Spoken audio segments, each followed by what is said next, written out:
Welcome to Transparency with Diana B., a podcast from wealthmanagement.com focused on advisors' personal well-being and healing.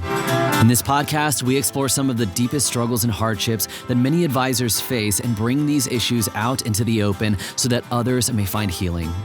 Join us for this journey where we explore ways to overcome the stresses and anxieties as Diana draws from years of expertise and guest experts to manage the personal challenges of advisors. Hello, everyone, and welcome to the latest episode of Transparency with Diana B., a podcast by wealthmanagement.com. My name is Diana Britton, and I'm the managing editor of wealthmanagement.com. For those of you who are new to the podcast, each episode focuses on a personal development issue facing financial advisors and financial services professionals. Guests come and join me to talk about their journey dealing with the struggle and how they ultimately found healing. My guest today is Gary Schwartz. He's the president and CEO of Madison Planning Group in White Plains, New York. Gary, thanks so much for joining me today. Thank you for having me. It's a beautiful day in New York here, beautiful fall day. So Gary is going to share about his struggle dealing with addiction. But before that, Gary, I know you grew up in the Bronx, Yes. Which is perhaps the most controversial borough in New York City. It's, sort of long struggle to overcome this image of urban decay. And I know now it's very, very gentrified now. But, often we have this image, of in our heads of what it's like. We think of The Godfather or Sopranos or whatever. But, tell us what it was really like growing up in the Bronx, because I have a feeling that it's very different than what the image that we all have in our heads. Yeah, well, it was a middle-class neighborhood. My father actually owned a butcher shop around the corner from where we lived. School was good. It was actually a pretty decent neighborhood, mixed, primarily white, Italian, Jewish, Irish. And we grew up there, went to PS 86. And very nice. The struggles were more personal. I used to lisp really bad. And, going to school and being called out of school to, go to special teachers and things like that caused a lot of, I would say self-esteem issues, growing up. Yeah. And started to, when I was about, in fifth grade, we moved to Rockland. And, so we were kind of out of the city and had the same issues up there. Yeah, and so expand on that a little bit. What were some of the issues? I know that you said that, some of your struggles sort of started at like the age of 12. And so I guess what were some of the experiences that, shaped you early on? Yeah, well, like most addicts, I had self-esteem issues. Whether they were real or not, they were real to me. Back then, they didn't diagnose you with ADD or ADHD. And kids with those conditions have a tendency to self-medicate and to fit in. I was a very hard worker. I probably started delivering newspapers at 12, started drinking at 12, a little bit, stealing liquor from mom, 12, 13. I remember getting kind of loaded at my bar mitzvah. And, it grew from there, became the center of attraction. I was able to work hard and have money. Money gave me the ability to buy pot and other, drugs at the time and drink, and which got me friends. Yeah. How do you think, I guess what happened sort of during those years when you were addicted? I know at one point you had a butcher shop and then you got into accounting, right? Or just walk us through, sort of those years when you were addicted. Yeah. It's easy to look back now and see when it started. Like, as I stay cleaner longer, I started remembering being 13 and 14 and some of the stuff I did. But, through those years as I made money and as I found other drugs, because I was never a big drinker, but cocaine and speed was really my drug of choice, and anything else I could get my hands on. But it went along fine. I went to school. I became an accountant, went 2 years to community college, then went to Pace. hated accounting. So over my mother's dead body, I opened up a butcher shop. She didn't really want me to go into the business my father was in the in the 70s. Made a lot of cash, and I was a crazy person. I never thought I had a problem because I had money. You know what I mean? I was making money. I had money. I was driving a sports car and running around like a maniac. And then it just progressed from there to unconsciously I knew I had a problem. But admitting you have a problem and accepting you have a problem are different things, you know?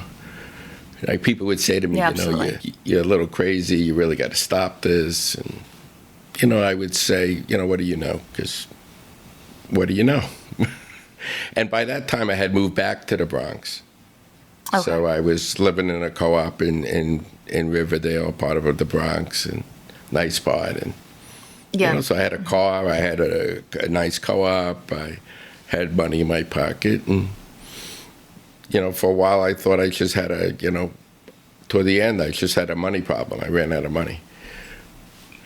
Yeah, well, I mean, that's pretty good though, right? Because I know a lot of addicts, they just can't function on a day-to-day basis. It becomes so bad that they can't, they lose their jobs and they, show up hungover to work or whatever it is. So it sounds like you were still able to make money and function. But so I know that, tell us about when you got married, because I know, you said to me that really, when you got married and had kids, you thought that would be the moment where you got clean and you changed your life. But yeah, when you start to realize you have a problem, you start to blame everybody else but yourself. So I thought that, being a middle class, educated Jewish guy, that, if I got married now, that would fix everything. I would grow up, you know what I mean? I would stop this craziness.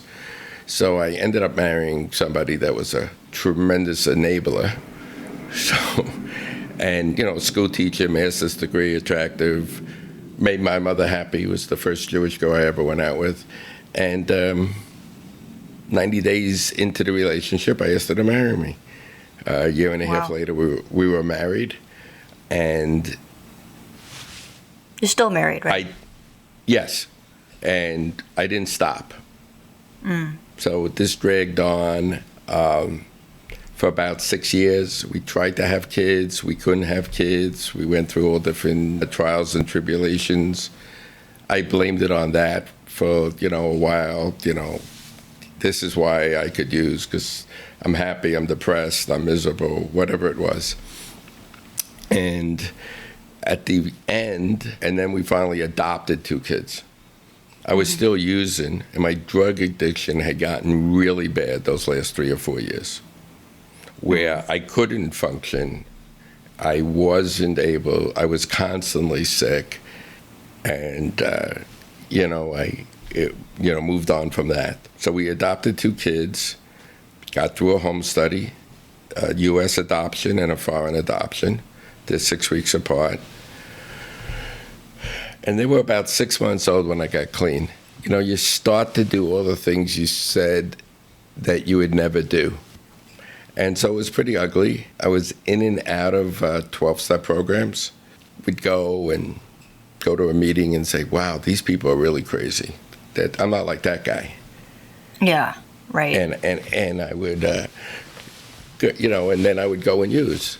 And my wife would beg me, if you love me, you'll stop. So if you love me, you'll stop. And of course, I never did.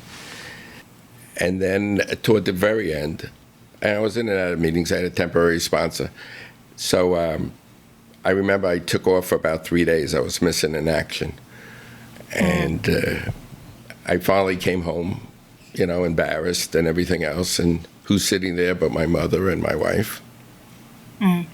And they said, you got to call Danny. Danny was my temporary sponsor who I never called.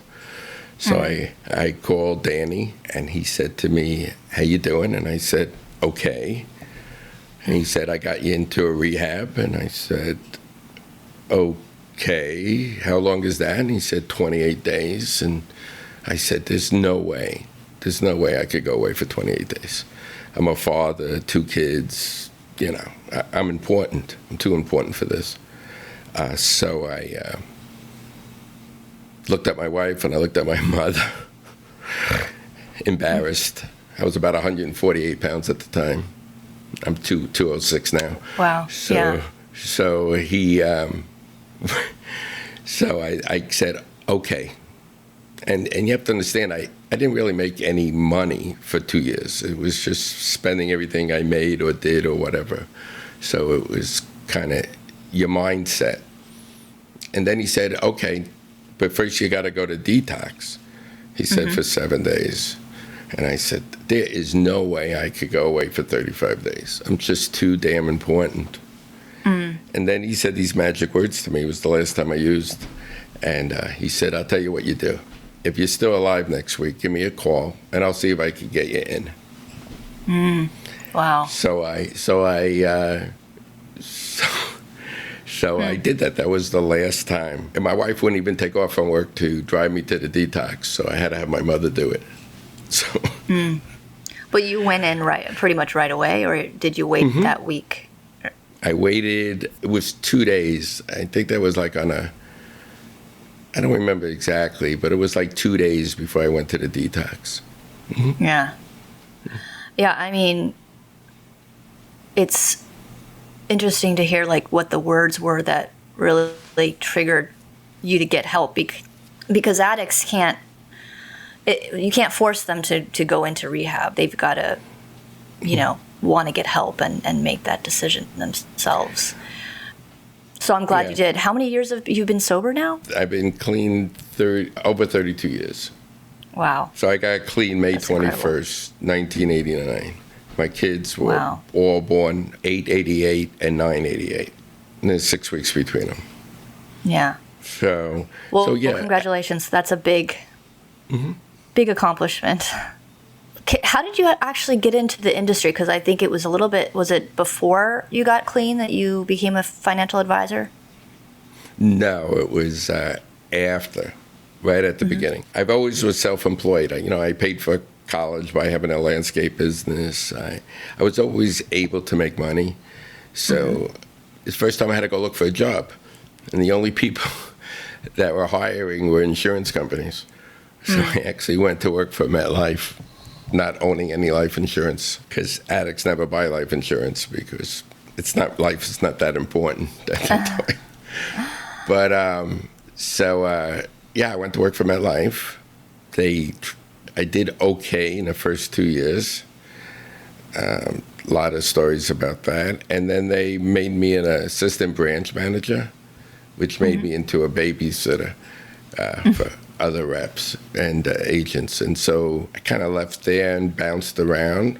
Through those years, now that I was clean and I was guilty about all the money I wasted and the time and how I acted and all that, I tried to overcompensate. So, I, like you said about help, I raised my hand. I was ready to get help. And I finally, was willing to do something about it.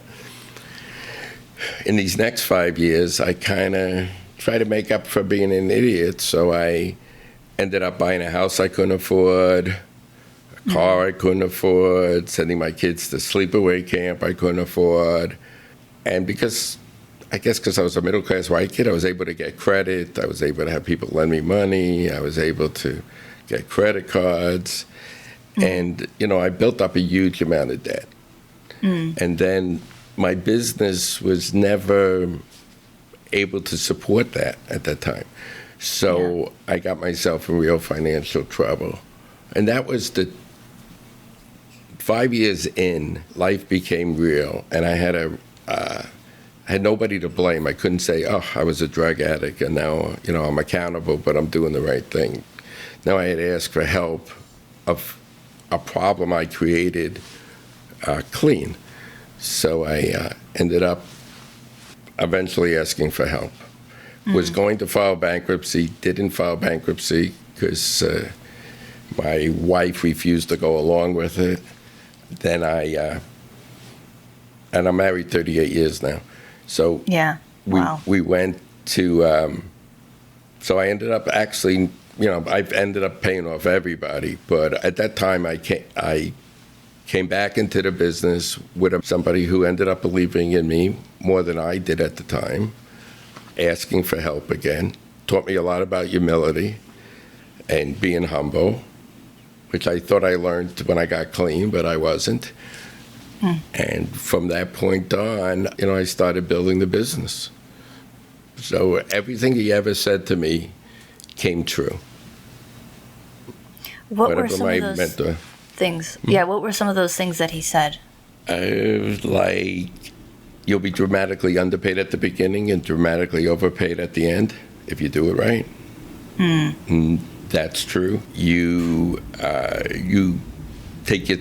You have nothing that they can't buy from somebody else, so all you have is yourself. So 30 years to build your reputation and 30 seconds to mess it up. About having clients and not people you sold things to. These clients will feed you forever. Just a lot of how to talk to people, how to really figure out what's really going on with them. Not just dealing with the math, but understanding. That's the thing I love about the business now is the client interaction. And I feel 60% of my time is therapy, 20% is social work, and 20% is actually financial planning. Yeah. What was it like for you just when you first started your own practice? I know you had some difficulty cold calling, and that's really, really hard part of this business. I know a lot of advisors, they think that you're super profitable right out of the gate, but actually most advisors are not profitable in the first couple of years. I hate cold calling. I never really did it. I'm a good networker, and one of the things my mentor said to me is, you burnt all your connections, you have no choice but to run twice as fast and twice as hard as everybody else. He also said things to me like, I was always getting ready to get ready because I was insecure. So I had to take this course or that course or get this certification or that, or I had to get this software or that software. And he once said to me, you're going to die from starvation. You might be the smartest guy in the room, but if you don't have clients to see, that's it. You have to go find people.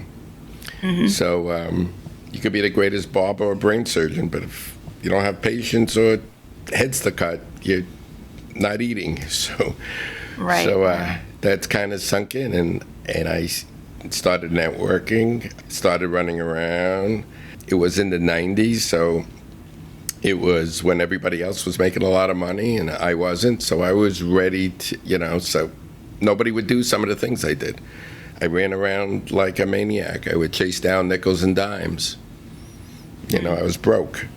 Had 2 kids to feed, and I had to go try to find somebody who either wanted to give me money or buy insurance.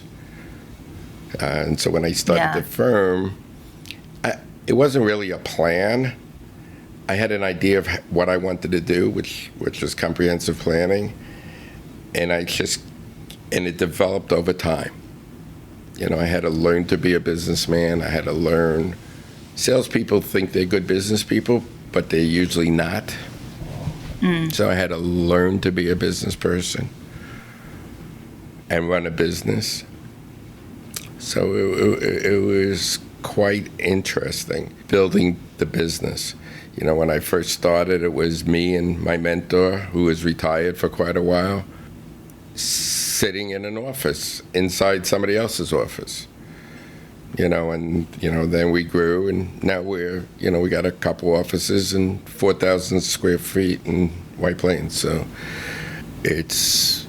sometimes I have to remember and look back where I was. You have a tendency in life to look at, I didn't get this done, I didn't get that done. And you get all caught up in that, but you got to look backwards and say, wow, look where I was and look where I am. And it's hard to, it's not easy to do that, at least for this person. Yeah, I know that this is a very stressful business, a very stressful job. 2018 FlexShare survey found that advisors' stress levels were 23% higher than national norms. And for male advisors, it was even more pronounced. Their stress levels were 26% higher than the national norm for men, while female advisors' stress was nearly 18% higher than the national norm for women. And, there's been studies that show that brokers are more prone to abusing alcohol and other drugs.